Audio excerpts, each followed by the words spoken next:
ये कन्या महाविद्यालय भारत सरकार की सबसे प्रमुख और सबसे महत्वाकांक्षी एक योजना के क्रियान्वयन का माध्यम बन रहा है।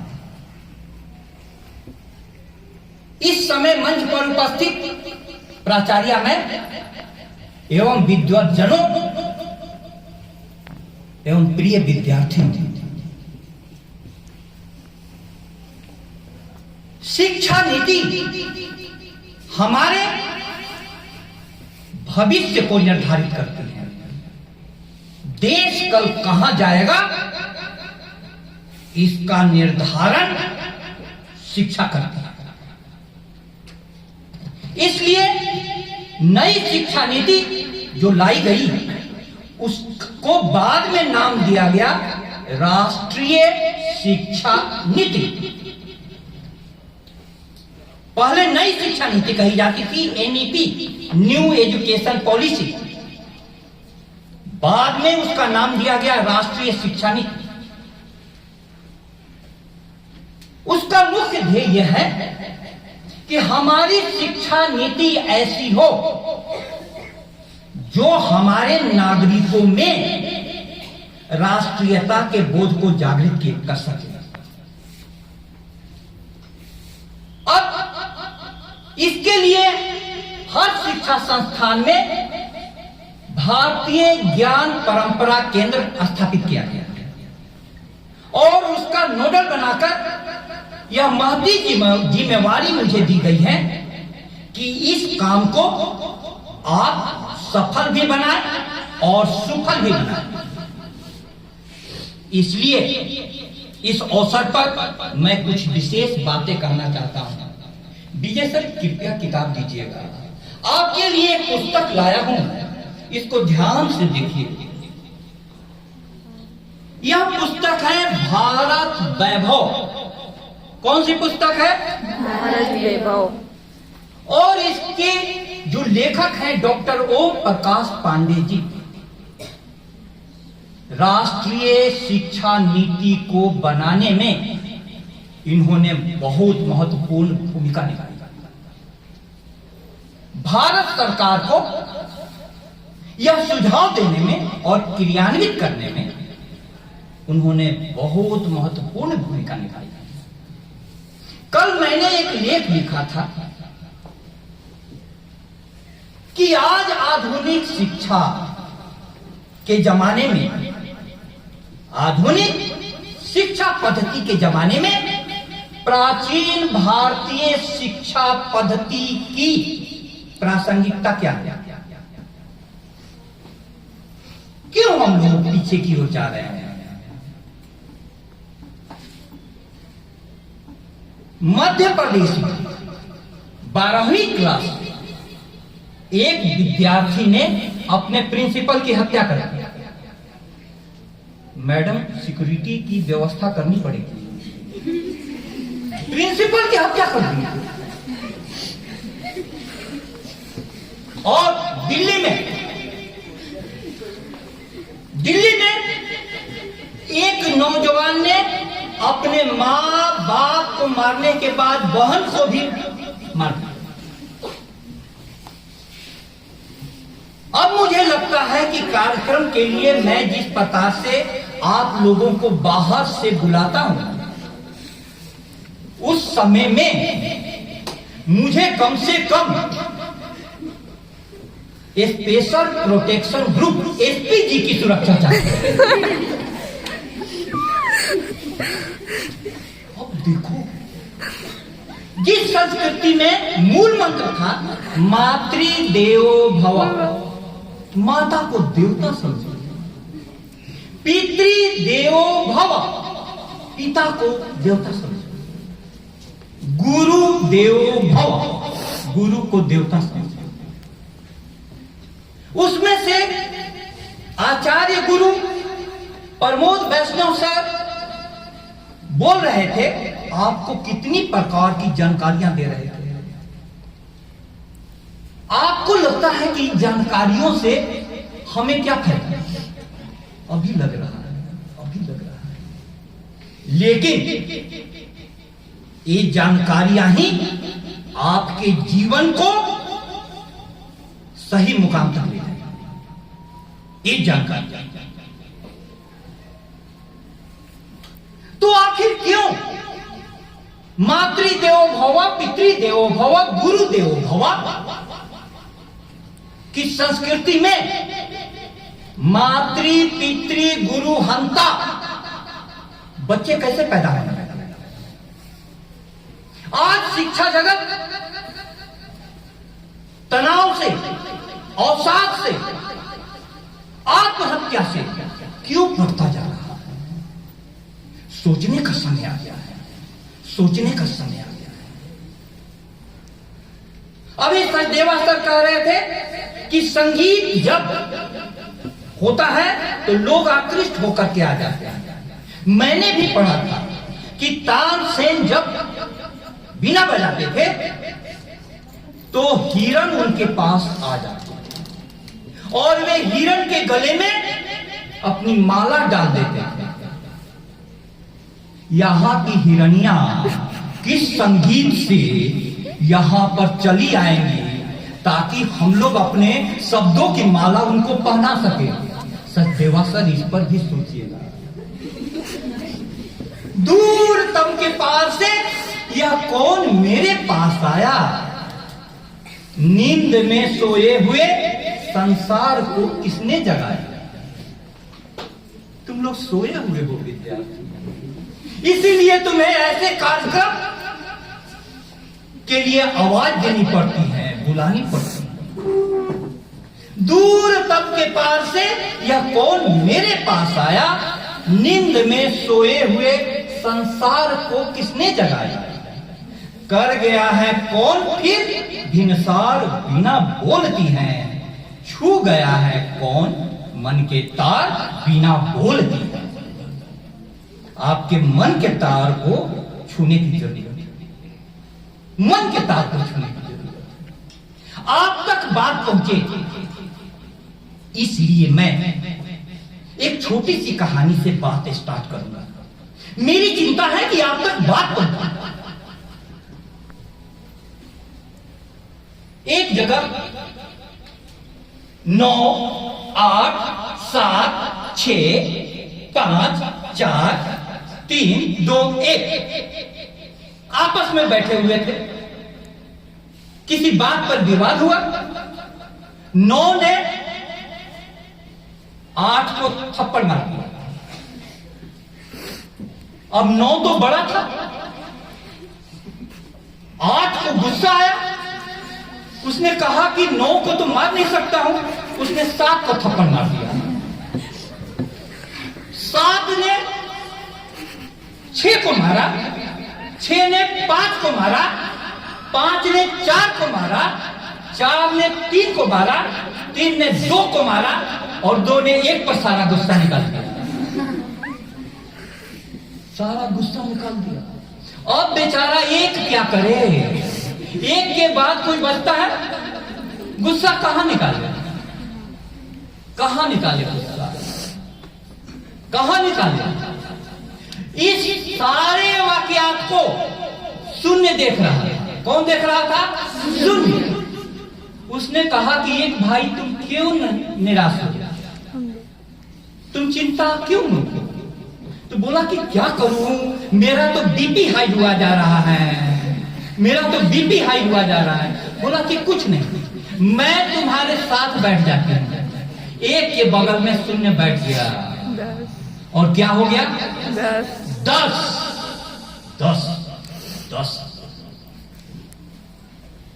1 को 10 बनाने वाला मंत्र विश्व को किसने दिया? भारत के आर्यभट्ट। जोरदार तालियां तो बजा। भारत के आर्यभट्ट ने मेरे देश की धरती सोना उगले हीरे मोती, लेकिन हमारे पास जौहरी नहीं है। इनको तो सब हीरे मोती कोयले पत्थर लग रहे हैं। नहीं है। सोचो, तुम यदि शून्य हो तो शिक्षक वर्ग यह जानता है कि तुमको किसके साथ बैठाया जाए कि तुम 10 हो। विद्यार्थियों, तुम्हारी हालत देख करके मुझे तो रोना आता है।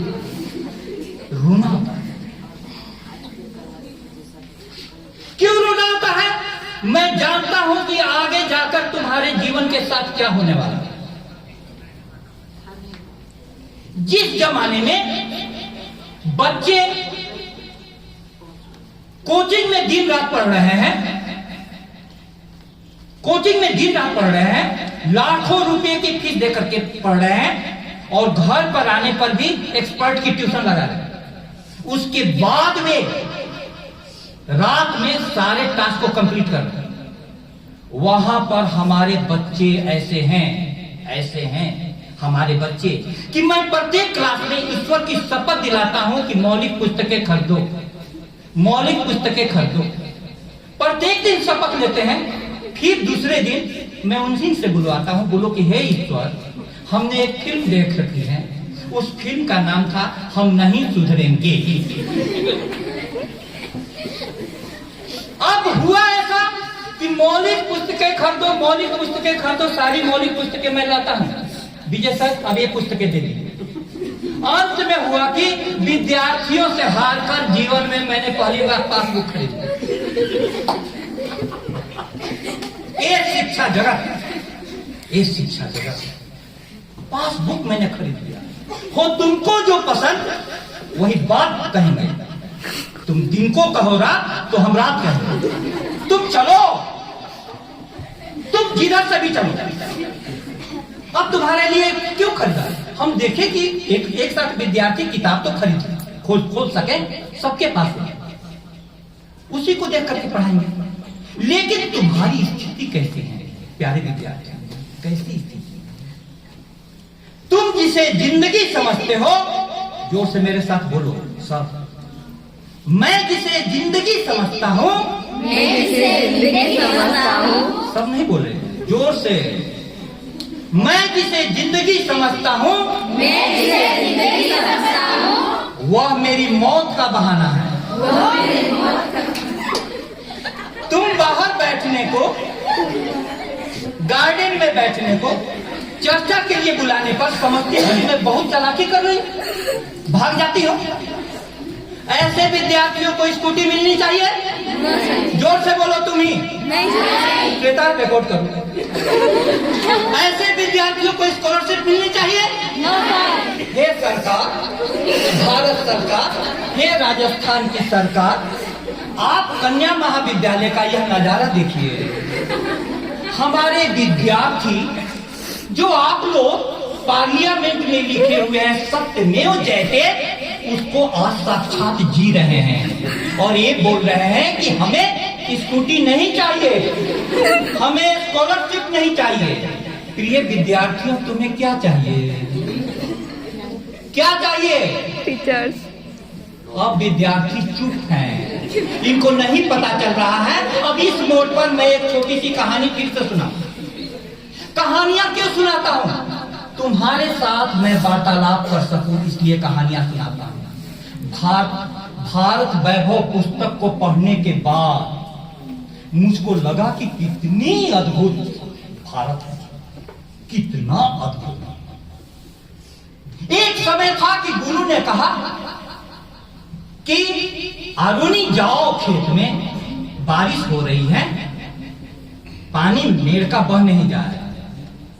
आरुणी गया और खेत में पानी ज्यादा हो रहा था, पानी बह रहा था। उसने मिट्टी डालकर रोकने की कोशिश की, नहीं रुका तो आरुणी स्वयं लेट गया, नहीं लौटा। विद्यार्थी नहीं लौटा तो गुरु ढूंढता हुआ आया, आरुणी आरुणी आरुणी। आवाज आई कि गुरुदेव मैं यहां हूं। बोली कि अरे पगले, इस ठंड की रात में तू नीचे लेटा हुआ है। बोला कि मैं हट जाऊंगा तो पानी बह जाएगा। मैं सोचता हूं उस आरुणी की जगह पर कन्या महाविद्यालय की छात्राएं होती, तो बोलती कि हे गुरुदेव, जब तक आप यहां पर नहीं लेटेंगे तब तक पानी बहता रहेगा, तब तक पानी बहता रहेगा। धन्य हो, धन्य हो। मैं जिसे जिंदगी समझता हूं वह मेरी मौत का बहाना है। बेवफाई तो उसने की है, मगर बात यह दुनिया से छुपाना है। तुम बेवफाई कर रही हो अपने जीवन के साथ, सबसे बड़ी बेवफाई तुम कर रही हो। मौलिक पुस्तकें नहीं खरीदकर, क्लास में नहीं आकर, घर पर जाकर के नहीं पढ़कर, शिक्षकों के पीछे नहीं लगकर तुम अपने जीवन के साथ बेवफाई कर रहे हो। वही बेवफाई, कौन सी बेवफाई? एक छोटी सी कहानी। एक मछली बेचने वाली थी, लेकिन उसकी सहेली एक मालिन थी। उसने बाजार में मछली बेची और चली गई मालिन के घर। शाम का समय था। उस सहेली ने उसको बहुत अच्छा नाश्ता पानी कराया। बात करते करते रात हुई। उसने सोचा कि अपनी सहेली की खातिरदारी में इसके बेड के अगल बगल कुछ और प्रकार के फूलों को रख दो। कुछ तो फूल थे ही, मालिन का घर था, कुछ फूले और रख दो। लेकिन वो मालिन जो थी करवटें बदलती रही, करवटें बदलती रही। एक गाना बहुत पॉपुलर था, करवटें बदलते रहे सारी रात हम, आपकी कसम, आपकी कसम, आपकी कसम। वो करवटें बदलते रही तो मालिन ने पूछा कि सहेली, तुम्हारा पेट नहीं भरा क्या? तुमको नींद क्यों नहीं आ रही? बोली कि सहेली, बात ऐसी है, फूलों की सुगंध की मुझे आदत नहीं। तुम मेरा मछली का टुकड़ा ला, उस पर पानी छिड़क दो और फूलों को हटा दो। हमारे विद्यार्थी भी यही कह रहे हैं कि इस कॉलेज से सारे संगीत के, संस्कृत के, समाज शास्त्र के, गणित शास्त्र के, हिंदी के, इन सारे फूलों को हटाओ, तब मुझे नींद आएगी, तब मुझे नींद आएगी। आखिर क्या हो रहा है विद्यार्थियों को? क्या हो गया?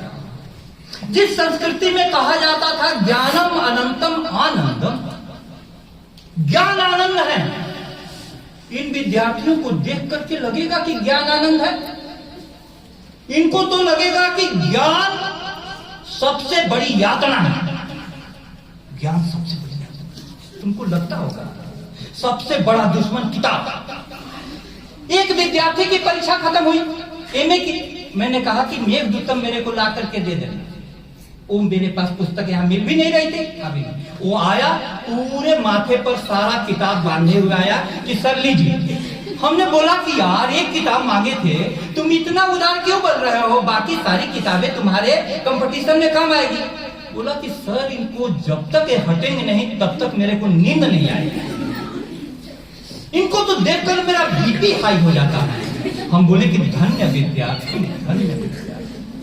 किताबों को देख करके तुम्हारा बीपी हाई हो जाता है, मौलिक पुस्तकों को देखकर। अब देखो ज्ञान आनंद कैसे होगा?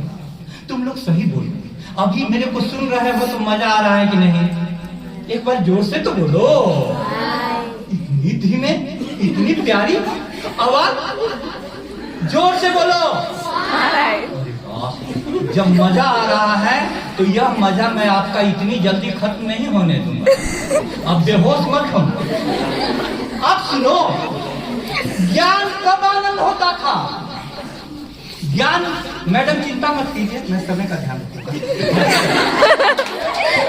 क्योंकि मैडम को स्कूटी दिखाई दे रही है, मैडम को दिखाई दे रही है। मैडम के लिए एक बार जोरदार तालियां बजाओ।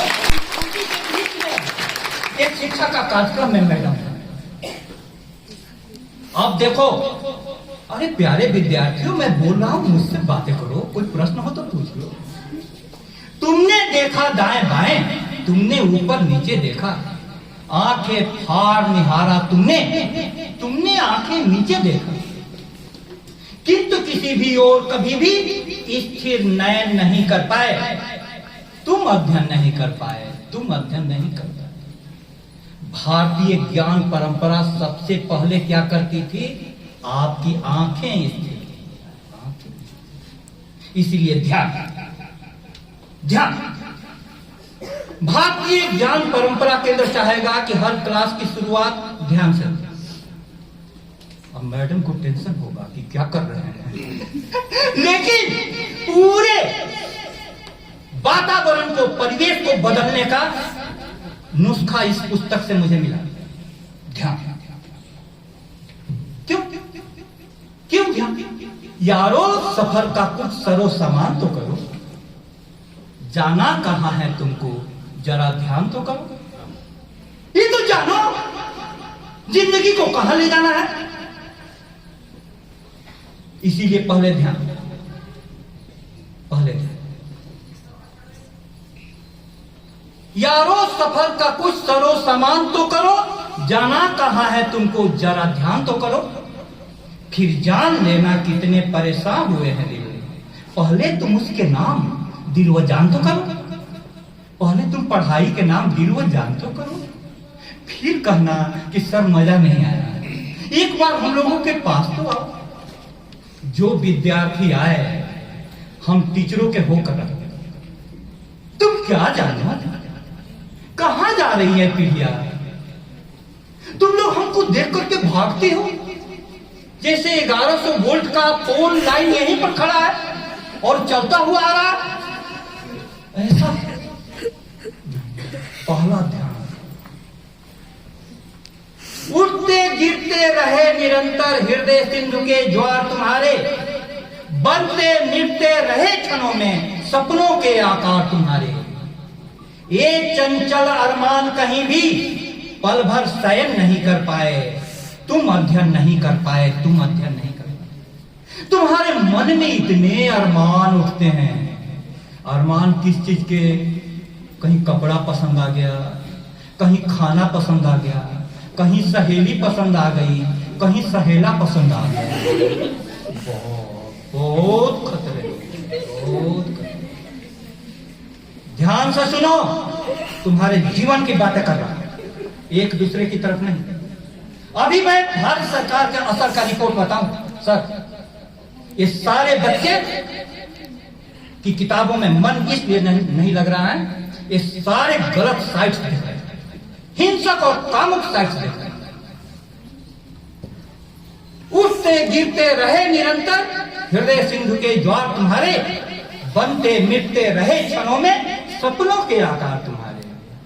एक चंचल अरमान कहीं भी पल भर शयन नहीं कर पाए, तुम अध्ययन नहीं कर पाए, तुम अध्ययन नहीं कर पाए। मन को स्थिर रखने के लिए आसन में बैठे। योग भारत की देन। किस दिन योग दिवस मनाया जाता है? 5 जून। 21 जून। बहुत अच्छा है, श्वेता के लिए तालियां बजा दो। कुछ बचिया है पढ़ने वाली, ठीक है? इतनी बात समझ गई। अब क्या है, तुम लोग पढ़ सकते हो। तुम्हारा जीवन पूरा बिखरा हुआ, बिखरा सब जीवन बिखरा हुआ है। किताब ही नहीं है तो तुम्हारा ध्यान किस पर जाता है? कपड़े पर, खाने पर, घूमने पर, बातचीत पर। और तुम्हारा सबसे नजदीक कान के पास कौन बैठा हुआ है? तुम्हारा सबसे बड़ी दुश्मन सहेली, सहेली। अब तुम उसका अर्थ समझोगी। मैं जिसे जिंदगी समझता हूं वह मेरी मौत का बहाना है। सहेली ले जाएगी तुमको, अंधे अंधा ठेलिया, दोनों कुक पड़न। एक लड़की बोल रही थी, अरे मैं तो गई थी मिलने, इतना मजा आया। अरे कहाँ गई थी? किसके साथ गई थी? तो अपने फ्रेंड के साथ गई थी। दूसरी को तो ऐसा लगा कि जैसे कितना बड़ा प्रज्ञा चक्षु। उसने बोला और क्या हुआ, और क्या हुआ, और क्या हुआ? बोली यार इतनी जिज्ञासा हो जाए तो भारतीय संस्कृति में अथा तो ब्रह्म जिज्ञासा, अथा तो भक्ति जिज्ञासा, ब्रह्म का राज पता चलता है। तुम दूसरे के लफड़े का राज पता करने में जो जिज्ञासा लगा रही हो, उसी जिज्ञासा को सिर्फ मोड़ दो किताबों की तरफ, शिक्षक की तरफ, तुम्हारी जिंदगी बदल जाए। बिखरे हुए पड़े हैं अक्षर, बिखरी हुई पड़ी हैं कड़ियां, बिखरे हुए पड़े हैं मोती, बिखरी हुई पड़ी हैं लड़ियां। इन कड़ियों का, इन लड़ियों का कुछ भी चयन नहीं करता है। तुम अध्ययन नहीं कर पाए, तुम अध्ययन नहीं कर पाए।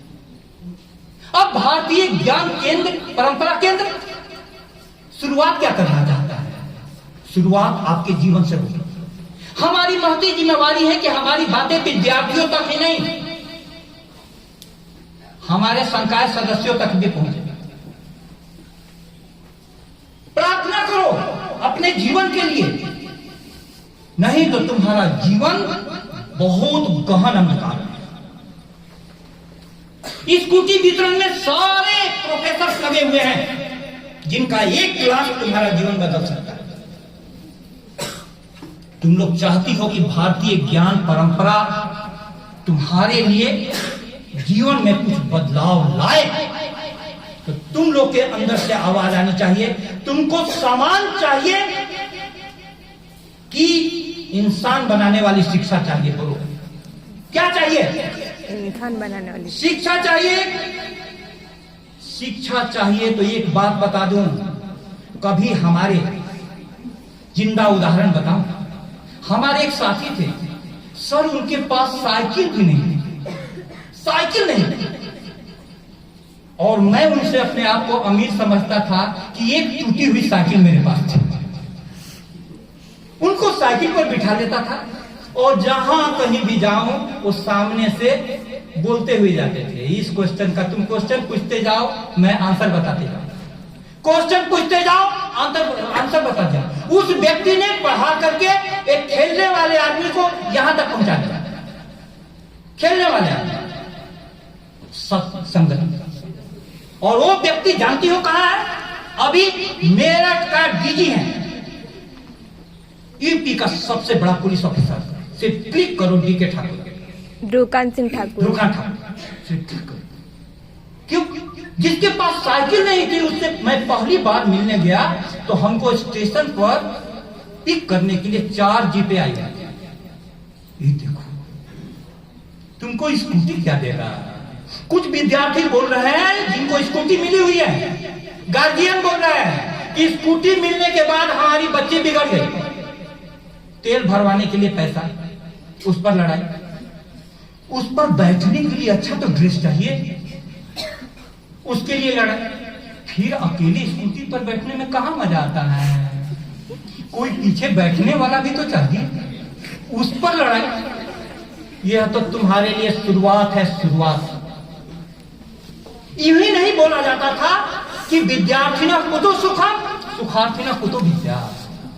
विद्यार्थी और सुखार्थी का जीवन एक साथ नहीं चल सकता। इसलिए प्यारे विद्यार्थियों, अभी जो कुछ दिया जा रहा है तुमको, अधिकतर सूचना दी जा रही है।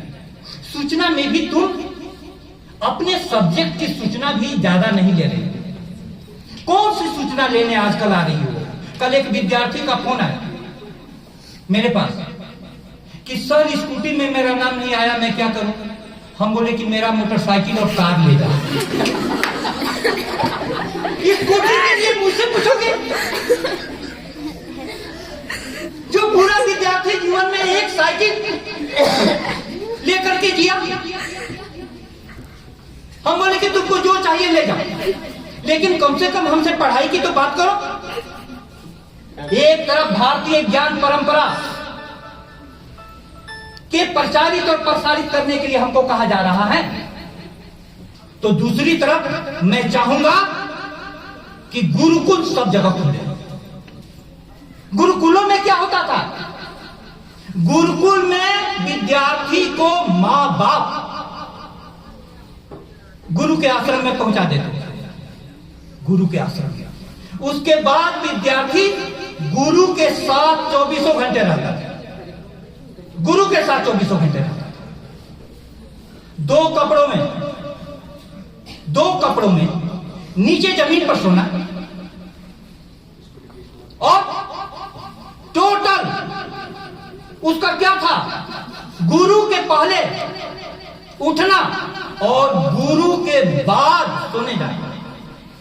ऐसा आश्रम 24 घंटे के बाद विद्यार्थी को ऐसा होता था कि मेरी पूरी जिंदगी बदल गई। क्यों? क्योंकि गुरु के सिर्फ शब्दों को ही वो नहीं सुनता था, गुरु के जीवन को देखता था। तुम इन सारे टीचरों के घर पर के जीवन को देख लोगी, तुम बिना पढ़े हुए रह नहीं सकते। ऐसे ही थोड़े कोई इस ऊंचाई पर पहुंचता है। लेकिन तुम्हारे अगल बगल में कौन रहते हैं? एक लड़का दूसरे लड़के से पूछा, अरे तेरी तबीयत ठीक नहीं है, क्यों? बोला क्या हुआ? तबीयत तो ठीक है। बोला कि तेरे हाथ में किताब कैसे? गजब मजाक है यार, हाथ में किताब तो इसका मतलब वो बीमार हो गया। ऐसा विद्यार्थी आते हैं हमसे, सर थोड़ा पेन देना। हम बोले कि लो तुम्हारा पेन, हाथ में मोबाइल दिखाता है, मेरा यही पेन। गजब गजब गजब। प्रिय विद्यार्थियों, मैं अपनी बात को समाप्त करना चाहता हूं। 24 घंटे गुरु के पास रहने के बाद यह एकलव्य की धरती है। गुरु द्रोण ने कहा कि मैं सिर्फ राजपुत्रों को शिक्षा देता हूं, तुम्हें शिक्षा नहीं दे सकता।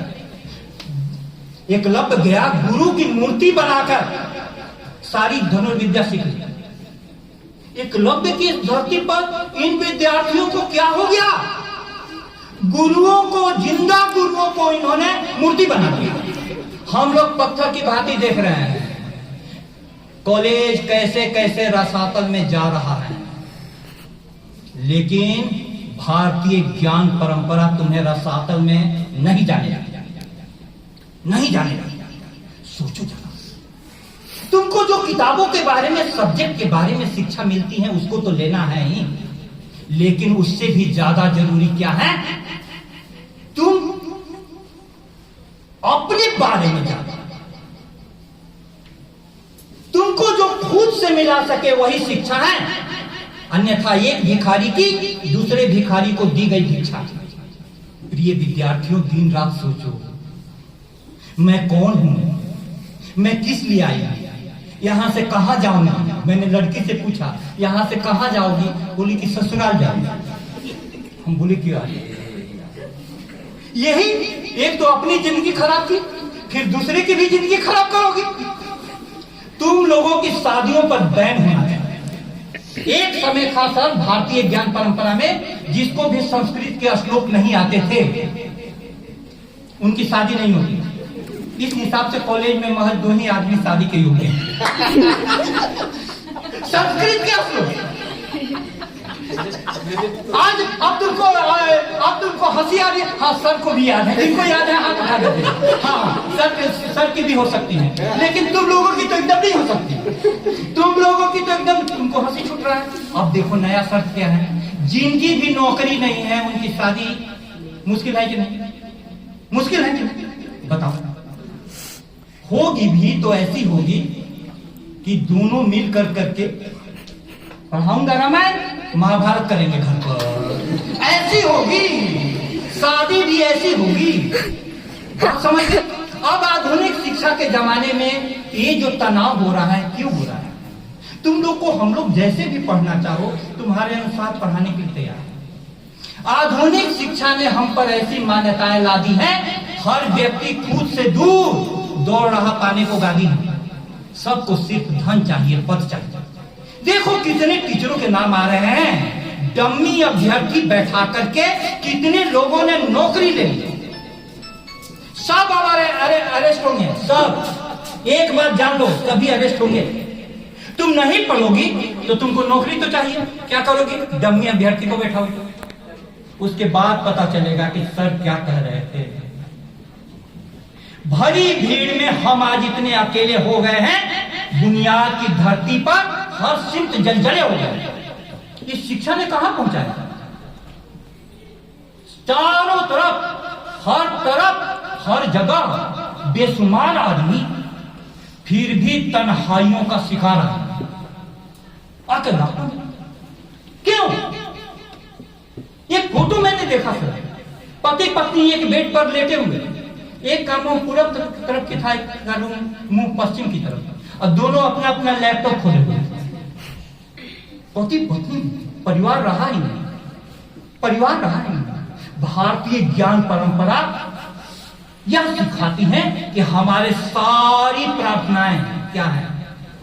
सहनावतु, जोर से बोलो, सहनावतु सहनावतु सहनौ भुनक्तु सहनो भवतु।